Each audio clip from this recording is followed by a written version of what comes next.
있는데요. 그래요? 저거 한번 읽어볼까요? 네. 바보 마녀님의 사연입니다. 지금 난임 시술 중인데 수면이 난자질에 중요해서 서카딘 처방받아 먹은 지 2달 정도 됐는데 멜라토닌에 대해서 궁금한 것 찾다가 교수님을 알게 돼서 구독 후 보고 있습니다. 수면 습관이 좋지 않아서 수면 습관 좋게 만들려는 노력하는 중에도 자꾸 예전에 안 좋은 습관으로 돌아가려 할 때마다 교수님 업로드되는 영상을 보면서 다시 마음을 잡는데 동기부여돼서 많은 도움이 되고 있습니다. 잠을 잘 자는 것이 우리 몸에 미치지 않는 영향은 하나도 없는데요. 네. 또 이게 아이가 생기고 임신의 가능성도 수면의 질과 상당히 연관성이 있다는 연구들이 꽤 있습니다. 네. 우선은 조금 좀 조심스러운 거는 인공수정하는 중에 서카딘은 멜라토닌 서방정인데 이게 아직 임산부한테 안전하다는 연구 결과는 없거든요. 그렇습니까? 네. 물론 뭐 멜라토닌은 아이들도 먹어도 되고 나이 드신 분도 먹어도 되는데 복용해도 상관은 없습니다만 이 멜라토닌 용량이라든지 또 복용했을 때 이게 간에서 대사되는 여러 가지 문제들 때문에 임산부한테는 추천되고 있지는 않습니다. 그렇습니까?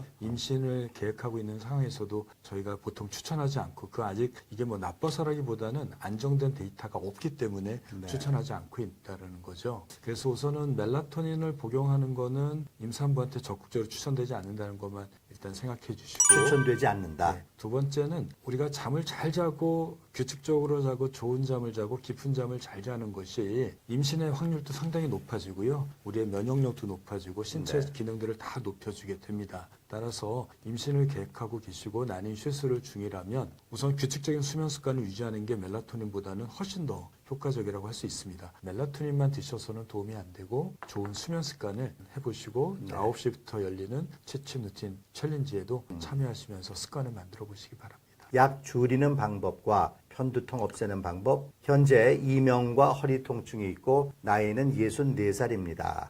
단순히 잠만 못 주무시는 게 아니라 이명도 네. 있고요. 허리 통증도 있습니다. 그래서 이 이명이나 허리 통증이 수면을 또 방해하지 않습니까? 네. 소리가 자꾸 들리니까 신경이 쓰이고 그 소리에 몰입하다 보면 잠을 좀 망치기도 하고요. 허리 통증이 뭐 디스크인지 뭔지 모르지만 누워 있으면 고정된 자세로 있게 되면 통증 때문에 자꾸 네. 뒤척임이 생길 맞아요. 수밖에 없습니다. 또 64세고 허리 통증이 있으면 저녁 먹고 사실 누워 있으면 안 되는데 허리가 아프니까 저녁 먹고 누워 계시다 그렇죠. 보면 네. 64세니까 잠이 좀 앞으로 당겨지거든요. 활동하고 움직일 때는 괜찮은데 아무것도 안 하고 누워 있게 되면 자꾸 졸리게 돼요. 나이 들면 잠이 앞으로 당겨지기 때문에 사실 네. 문제가 좀 생깁니다. 잠 들기도 어렵지만 쉽게 깨게 될 수 있습니다. 복용하는 약을 좀 한번 분석해 보면 아고티는 항우울제입니다. 근데 저 약이 최근에 나온 약으로 재미있는 약인데요. 기존의 네. 약은 행복 호르몬의 세로토닌을 높이거나 아드레날린을 높이는 게 항우울제 약물인데 아고티는 세로토닌도 높이지만 수면 호르몬인 멜라토닌도 생성을 높이게 합니다. 습관성이나 의존성은 없습니다. 근데 그 효과가 강하진 않을 뿐이죠. 우울증에도 쓰기도 하고 불면증이 동반된 수면장애 환자, 불면증이 동반된 우울증 환자한테도 쓰게 됩니다. 그다음에 리보트릴하고 데파스는 사실은 벤조 약물입니다. 벤조 약물은 우리가 소위 얘기하는 안정제, 수면제라고 얘기하는 네네. 겁니다.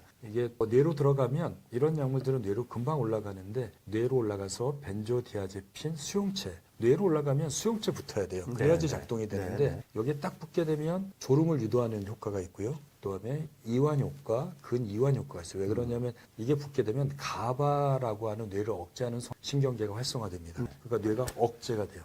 우리가 불안하면 그걸 억제하기 위해서 가바가 나와서 진정을 시켜주고 잠이 안 오면 가바가 나와서 뇌를 재워주는 효과가 있는데 억지로 약을 통해서 뇌를 재워주고 마음을 안정시키는 효과가 있는 거죠. 리보트릴은 0.5mm가 한 알인데 0.25mm면 반 알 드시는 거고 네. 데파스는 0.25mm, 0.5mm, 1mm인데 중간 용량을 드시는 겁니다. 리보트릴은 반감기가 반으로 주는데 최고 농도 찍고 반으로 주는데 한 20시간 걸립니다. 데파스는 5시간.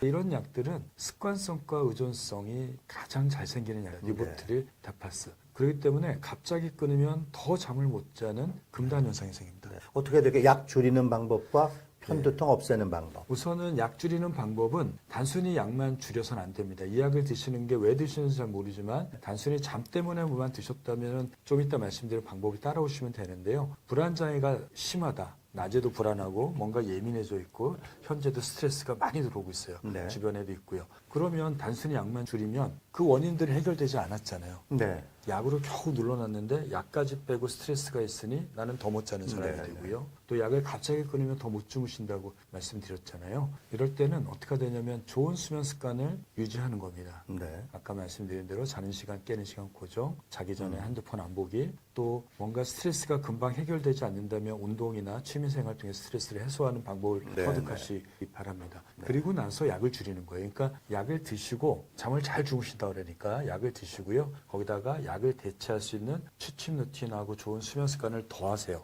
그래서 잠이 계속 잘 자면 약을 이때부터 4분의 1씩 3일에서 5일 간격으로 줄입니다. 리보트릴은 반감기가 20시간이니까 이거에 3배에서 5배 간격으로 줄여야 되니까 사실 일주일 간격으로 4분의 1씩 줄여야 돼요. 데파스는 반감기가 5시간이니까 이거에 5배니까 뭐 한 24시간에서 이틀, 한 3일 간격으로 0.25로 줄이고 다시 줄여가야 돼요. 아고티는 습관성이나 중독성이 없기 때문에 유지하시고 좋은 수면 습관을 통해서 수면이 만족할 상태가 되면 그때까지 약을 다 드시고요. 그리고 나서 서서히 줄여야 됩니다. 단 이렇게 줄이는 거는 불안장애나 낮에 증상이 없을 때 이렇게 줄여도 되는데 네. 낮에도 불안장애 증상이 있다면 이거는 담당 선생님하고 상의를 하셔서 줄여가야 됩니다. 두 번째는 편두통이 네. 9시간 지속됐다고 하면 이건 편두통 중첩증을 얘기를 합니다. 편두통이 되게 3시간 이상 지속되는 걸 말하는데 편두통이 멈추지 않고 지속되는 거를 편두통이 가장 심한 상태라고 얘기할 수 있겠죠. 뭐 편두통도 수면 부족이나 스트레스나 또 뭐 술을 드시거나 카페인을 드시는 상태에서 잘 악화가 되거든요. 아마 잠을 못 자서 악화된지는 잘 모르겠지만 우선 편두통이 맞다면 약을 드시고 좋은 수면 습관을 유지하는 것도 편두통을 줄이는 방법이라고 할 수 있겠습니다. 그리고 네. 편두통은 악화인자가 반드시 있거든요. 음식도 원인이 될 수 있고요. 네. 잠 못 자는 거 원인이고 술도 원인이니까 그거를 제한하시기 바랍니다. 그리고 더 나가서 이명, 허리 통증에 대해서도 요거는 이명은 사실 지명이 잘 치료가 되지는 않는 자기 한두 시간 전부터 편안한 음악을 틀어놓고 소리를 덥게 들도록 인공적 소리를 켜놓는 것도 도움이 되고요. 네. 허리는 물리치료도 받고 운동도 스트레칭도 많이 해서 치료를 좀 받으셔야지 허리 통증이 수면을 방해하지 않을 것 같습니다. 요즘 유튜브에서 책 읽어주는 채널이 많은데요. 들으면서 자는 것도 괜찮나요? 뭐 나쁘진 않습니다. 세상이 바뀌어서 재미없는 책을 읽으라고 저도 많이 말씀드렸고 월전투브에서도 잠 안 올 때 책 읽으시라는 영상도 하나 올려드린 적도 있었는데요. 근데 이제 문제는 내용이 얼마나 자극적이고 뇌를 집중하냐 문제인 것 같아요. 긴장을 풀어주고 그 책의 내용에 대해서 내가 집중하지 않는다면 괜찮을 것 같습니다. 차라리 음악처럼 잔잔한 톤으로 복잡하지 않고 내 머리가 집중하지 않을 정도의 내용이고 그런 컨텐츠라면 그리고 나긋나긋하게 천천히 나레이션 해주는 책 읽는 것도 나쁘진 않고요. 도움이 되신다면 괜찮습니다. 다만 저거를 플레이하면서 또 핸드폰을 본다든지 핸드폰을 보면서 빛에 노출되지 않도록 하시는 게 중요할 것 같고요. 또 타이머를 설정해서 일정 시간이 지나면 자동으로 꺼지도록 밤새도록 켜놓으시면 그 소리 때문에 또 중간에 깰 수 있습니다. 왜냐하면 우리는 계속 잠이 들고 깊은 잠으로 내리자는 게 아니라 얕은 잠, 깊은 잠, 다시 얕은 잠으로 올라가거든요. 그럼 이때 그 소리 때문에 깰 수도 있습니다. 그래서 3시간 후에 깰 수도 있으니까 소리가 3시간 안에 끝나도록 설정해 놓으시면 도움이 될 것 같습니다. 쿠에타핀 25 두 알 먹고 자면 입마름이 엄청 심하고 그리고 쿠에타핀 25 한 개와 12.5 이렇게 먹어도 입마름이 있고 그래서 쿠에타핀 25ml 하나과 데파스 0.5를 같이 먹어도 입면은 잘 안 됩니다. 예, 쿠에타핀은 입마름이 대표적인 부작용 중에 하나입니다. 아, 그래요? 예, 저게 향정성 약물로 용량이 보통 뭐 200ml에 300ml까지 쓰는데 12.5나 25ml면 되게 적은 용량이거든요. 그래서 큰 부작용은 없는데 저게 문제는 사람에 따라서 입마름이 좀 쉽게 나타날 수가 있는 부작용이 있습니다. 그래서 입마름이 좀 견딜 수 있는 정도의 용량으로 맞추시고 두 번째는 물을 좀 많이 드시는 거고 세 번째는 가습기도 좀 많이 틀어 놓으시고요. 네. 그리고 쿠에타핀이 더 올릴 수는 없다면 좀 다른 약을 찾아봐야 될 것 같습니다. 그래서 부작용이 나는 약을 계속 장기적으로 복용하라고 권할 수는 없는 상황이기 때문에 약을 좀 바꿔보고 혹시 다른 약들을 갖고 계신다면 조합을 좀 바꿔서 우선 드셔보시고 그 다음에 한번 다시 만나 뵈면서 상의를 해야 될 것 같습니다. 현재 복용 중인 약이 아쿠틴 25ml 크로나 제팜정 반알입니다. 그런데 요즘 들어서 잠을 잘 자지 못하고 있습니다. 취침 루틴 열심히 하고 있는데 아직 잠에 대한 반응이 오지 않습니다. 약에 내성이 생긴 것일까요? 조언 부탁드립니다. 네, 뭐 처음에는 잠을 잘 주무셨는지 잘 모르겠습니다. 그러다가 요즘에 잠이 안 오신다고 말씀하시는 거 뉘앙스는 네. 그런 것 같긴 하네요. 아고틴은 아까 말씀드린 대로 우울증 약인데 세로토닌과 멜라토닌을 높이는 우울증 약이고 습관성과 의존성은 전혀 없는 약이라고 할 수 있을 것 같습니다. 그런데 뭐 그거는 상관없죠. 그건 내성도 생기지 않고 의존성도 생기지 않으면 괜찮은데 클로나제팜이 조금 문제입니다. 장기적으로 복용하면 약간 내성도 생기는데 내성은 몸에서 간에서 처리 속도가 빨라져서 용량을 똑같이 먹어도 효과가 낮아지는 걸 말해요. 네. 빨리 술이 세지는 거하고 똑같죠. 술을 먹으면 세지는 것처럼. 그렇기 때문에 아마 리보트리를 한 알이 아니라 반 알만 드시는 상황이고 그러다가 내성이 생길 가능성도 있고요. 또 하나는 뭔가 추진 루틴 잘하고 계시긴 하지만 또 약을 복용하는 거에 대한 걱정과 불안이 많거나 스트레스가 많거나 다른 잠을 못 잘 만한 요인이 들어오면서 리보트리는 워낙 약하니까 잠을 못 자는 요인이 강화될 수 있을 것 같습니다. 우선은 추진 루틴 잘하시는 건 너무너무 잘하시는 겁니다. 낮에도 운동하시고 햇빛 쬐고 그렇게 하시고요. 이래도 해결되지 않으시면 본인의 노력으로 좋은 잠이 형성되지 않는다면 한번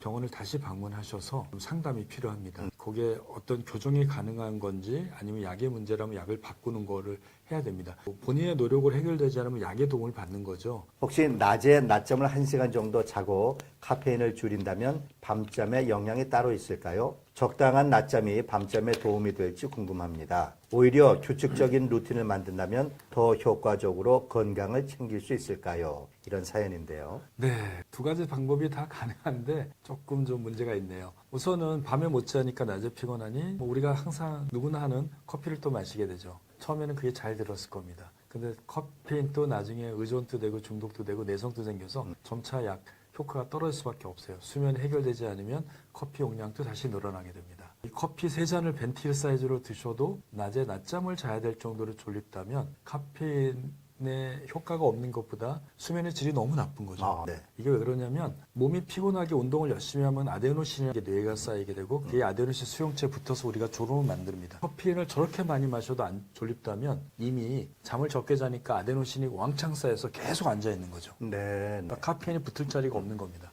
그만큼 피곤하고 수면이 부족하다는 증거일 수 있습니다. 이럴 때는 우선 첫 번째는 낮잠을 자면은 1시간을 자게 되면은 밤잠이 또 망가집니다.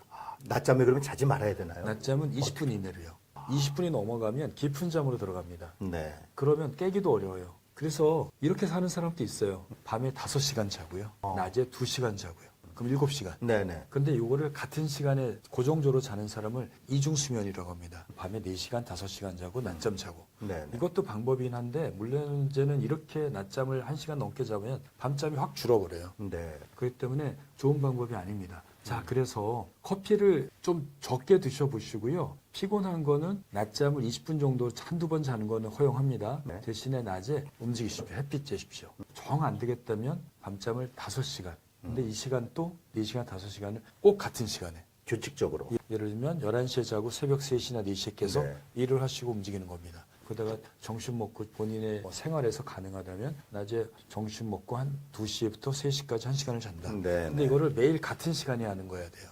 근데 이게 밤에도 왔다 갔다 하고 낮에도 왔다 갔다 자버리면 일주일 내내 완전히 망가져서 나중에는 밤에도 못 자고 낮에도 못 자는 일이 벌어지게 됩니다. 코로나 이후로 불면이 왔습니다. 수면제는 먹지 않습니다. 식물성 멜라토닌을 4개월째 먹고 있습니다. 그래도 잠이 안 옵니다. 교수님 말씀하신 대로 실천하려고 노력하고 있습니다. 감사합니다. 이게 참 78살이신데요. 맞습니다. 기본적으로 나이가 드시게 되면 60세가 넘어가고 70세가 넘어가면 초저녁에 졸리고 새벽에 깨고 네. 얼마 안 잤는데 보면 한 2시간 정도나 3시간 자고 나면 깨어있고 깨서는 다시 못 자고 문제는 이게 이제 생리적인 변화긴 한데요. 나이가 든다고 해서 늙어가는 거를 그대로 방치하지 않지 않습니까? 요즘 많은 분들이 운동도 열심히 하고요. 네. 먹는 것도 굉장히 가려 드시고 드시던 좋아하시던 술도 좀 절제하고 사람들도 많이 만나고 노화를 이겨내기 위해서 스스로 많은 노력들을 하십니다. 네. 잠에도 그런 노력이 필요할 것 같아요. 머리가 내가 자는 시간에 알아서 자게 만들고 깨는 시간에 깨게 만들고 깨어있는 동안에 잠들지 않도록 만드는 이 뇌의 구조가 좀 바뀌었습니다. 그러면 내가 스스로 자는 시간을 고정하고 깨는 시간 고정하고 자기 전에 뇌를 자극하는 걸 억제하고 낮에 피곤하고 잘 잘 수 있는 힘을 키우기 위해서 운동과 햇빛을 쬐는 거죠. 네. 그 노력이 진행돼야 됩니다. 아마 우선 첫 번째는 이 나이에 제일 제가 항상 말씀드리는 게 초저녁에 졸립니다. 나는 안 잔다고 얘기를 하죠. 저녁 드시고 방에 계시지 말고요. 요 추위가 끝나면 30분에서 1시간 정도 10시에서 9시에 움직이십시오. 밖에 나가십시오. 네. 차라리 이런 립타이머를 쓰십시오. 그것 대신에 잠자기 2시간, 3시간 전에 끝내야 됩니다. 잠자기 2시간 전에 노란 조명 켜놓고 취침 루틴 하셔야 됩니다. 그래서 저는 잠자기 전에 움직이라라고 말씀드리고요. 그게 네. 2시간 전에는 조격도 해도 되고요. 반신욕도 해도 되고요. 밖에 나가서 산책하고 오시는 거가 더 핵심적인 방법이 아닌가 싶은 생각이 듭니다. 잠 잘 수도 있었는데 일부러 수면이 높이려고 낮잠 안 자고 밤 10시에 불 끄고 수면 루틴 하니 금세 잠들고 개운하게 푹 잤습니다. 생체 시계 고정하려고요. 아주 잘하고 계시는 거죠. 그래요. 야. 예, 자는 시간을 고정하는 거기 때문에 아마 10시에 고정을 하려고 노력하신 거가 아까도 네. 댓글에 보면 이벤트에 보시면 잠자는 시간 30분씩 땡겨가고 했다니까 네. 본인한테는 10시가 적정하다고 보는 거죠. 저도 가능하면 11시 반에 자려고 애쓰거든요. 11시 반이 되면 웬만하면 방에 들어가려고 노력하기 때문에 자고 깨는 시간은 본인이 고정할 수 있습니다. 그다음에 어느 정도 각성도 되면서 부작용이 적은 각성제가 있을까요? 하고. 예, 몇 가지가 있죠. 녹차나 홍차는 카페인이 30ml에서 50ml 정도 들었습니다. 네. 커피 한 잔에 3분의 1 정도 용량이니까 녹차나 홍차를 드시는 것도 괜찮습니다. 그러니까 그것도 각성 효과가 강하진 않죠. 각성 효과를 일으키는 차가 하나 있어요. 마테차입니다. 아, 마테차. 마테차가 각성 효과를 일으키는 차입니다. 네. 그래서 지금 뭐 커피가 카페인이 많다면 카페인이 적게 들어있는 녹차나 홍차, 디카페인 커피는 카페인이 한 10분의 1로 줄어드는 거거든요. 네, 없는 건 아니에요. 없는 건 아니죠. 예. 마테차도 각성 효과가 있기 때문에 마테차를 낮에 좀 드시는 것도 괜찮습니다. 네. 그보다 더 좋은 건 햇빛 쬐는 거. 시간이 이렇게 다 됐네요. 네. 많은 분들이 돌아와주셔서 감사드리고요. 저희가 10만 명 기념으로 구독자 10만 명 기념으로 특집으로 구성한 꿀잠 상담소 79번째 방송 모두 마치도록 네. 하겠습니다. 그동안 꿀잠 튜브를 응원해주신 모든 분께 감사드리고 또 10만 명을 돌파했으니 더 많은 분들과 함께 할 수 있는 세상으로 나가도록 노력하겠습니다. 네. 함께 해주셔서 모두 감사드리고 또 당첨되신 모든 분들께 축하드리고요. 앞으로도 계속 좋은 행사와 영상을 만들도록 노력하도록 하겠습니다. 특집 방송을 진행했던 꿀잠 상담소를 이상 마치도록 하겠습니다. 다음 주에 뵙도록 하겠습니다. 감사합니다. 고맙습니다.